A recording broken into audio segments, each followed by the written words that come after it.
Assalamu alaikum, dear student. I am Adil Anjan from ELA Institute, Hafizabad Road, Gujranwala.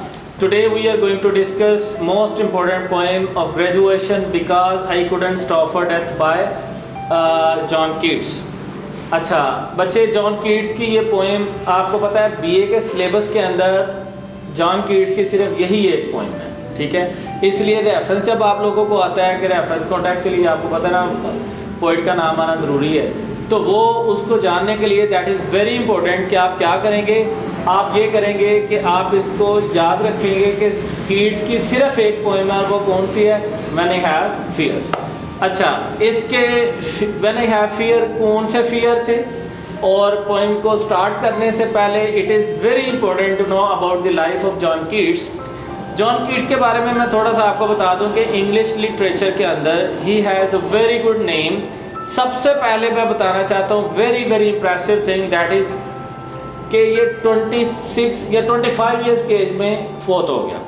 अच्छा, ये impressive नहीं है, लेकिन इम्प्रेसिव ये है कि अगर ये 25 ईयर की एज में बेटा फोत हुआ तो आप मुझे ये बताएं कि इसने पोइम्स कब लिखी होंगी, और इसको डिस्कस किया जाता है इवन एमफिल पीएचडी में। तो ये किस कदर बड़ा ब्रेन था, बिग ब्रेन था ये, और किस कदर इसने लिटरेचर में जो है ना अपना इन्फ्लुएंस रखा कि 25 ईयर यंग बॉय होता है, ठीक है ना, you know very well.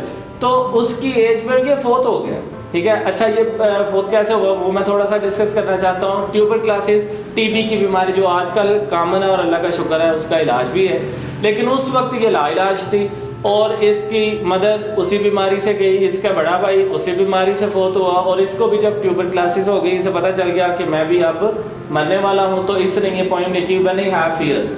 Again repeat कर रहा हूँ, व्हेन आई हैव फियर्स से मुराद इसे होप ऑफ डेथ नहीं था, फियर डेथ का नहीं था। आप इंग्लिश राइटर मोस्टली जो पढ़ेंगे, जैसे मैंने because couldn't stop for death इमिली Dickinson की आपको पोइम पढ़ाई, उसका थीम, और इससे आगे आपने जो पोइम लाइट्स आउट है एडवर्ड थॉमस की, उसका जो थीम है वो भी यही है कि डेथ जो है ना वो पोलाइट है। बहरहाल इनका अपना एक जो है ना फेथ है।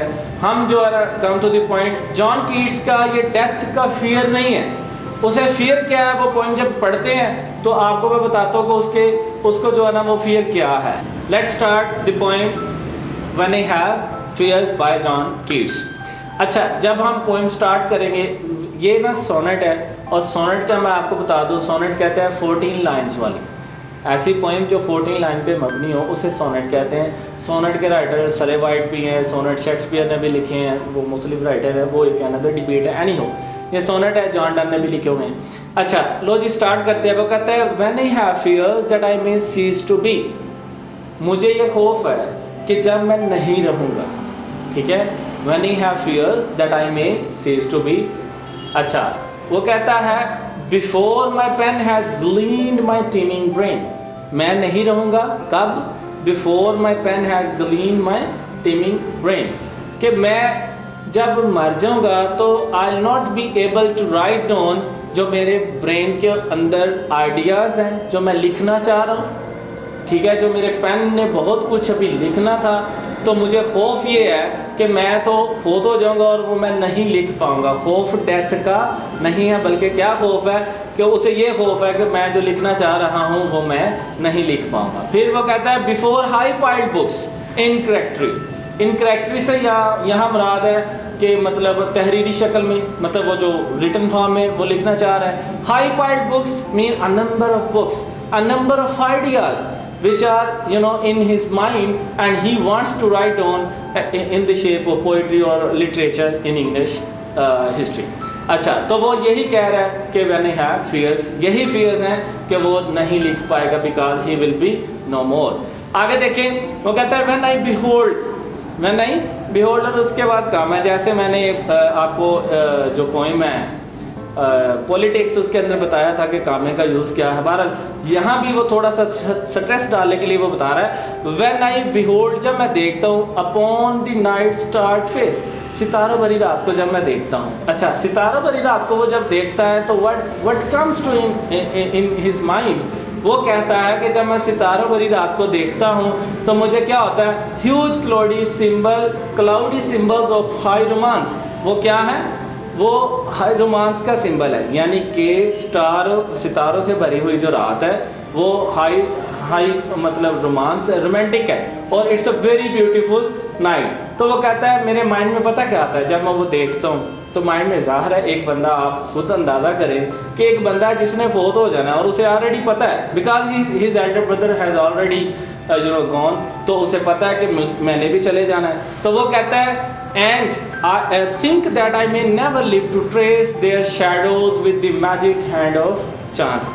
मुझे ये पता है कि मैं जब फोत हो जाऊँगा, मैजिक हैंड ऑफ चांस से मुराद डेथ समझ लें, तो कहता है मैं उनको ट्रेस नहीं कर पाऊँगा। किन को?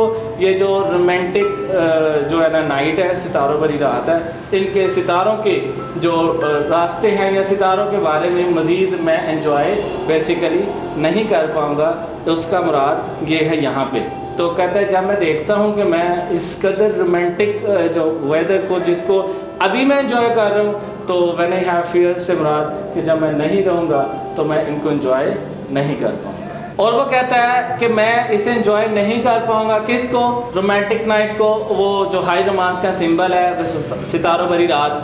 फिर वो कहता है क्या live to trace their shadows with the magic hand of chance. उसके बाद वो कहता है and when I feel fear creature of an hour, fear creature उसकी beloved Mehbooba.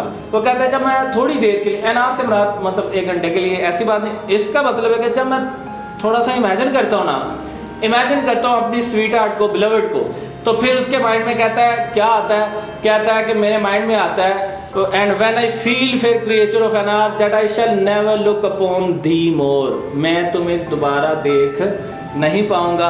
And never have relish in the faery power of unreflecting love.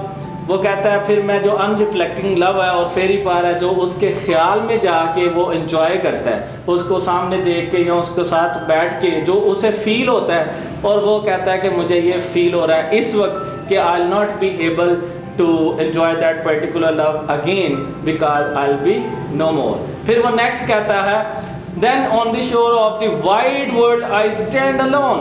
फिर वो क्या कह रहा है कि मैं दुनिया के जो बहुत वाइड है उस पे मैं ऑल अलोन खड़ा हूँ, साहिल पे ऑल अलोन खड़ा हूँ, और क्या एंड थिंक, और सोचता हूँ till love and fame to nothingness do think, कि लव और फेम जो है ना वो कुछ भी नहीं है, ये तो डूब जाने वाली चीज़ें हैं, यानी कि ख़त्म हो जाने वाली चीज़ें हैं। When I will be no more, इसे पता है, जॉन कीट्स को पता है कि he is famous in all over the globe because he was a writer. तो उसे ये पता है ये जो लव है, ये जो फेम है जो मुझे मिल रही है, when I will be no more, तो ये कहाँ जाएंगी, ये तो ख़त्म हो जाएंगी। वो कहता है कि ये चीज़ें कुछ भी नहीं है। In all over the globe I am all alone who is supposed to go to the unknown and to go into the world of जो है ना अननोन, उसने अकेले ही जाना है। तो वो ये कह रहा है कि मुझे ये खौफ है कि मैं जो लिख के लोगों को कुछ भी, फॉर एग्जांपल उनके प्रैक्टिस के बारे में, उनके लिए कुछ भी आइडिया जो वो डिस्कस करना चाहता था, वो कहता है कि आई हैव फियर कि वो मैं नहीं कर पाऊँगा because I will be no more.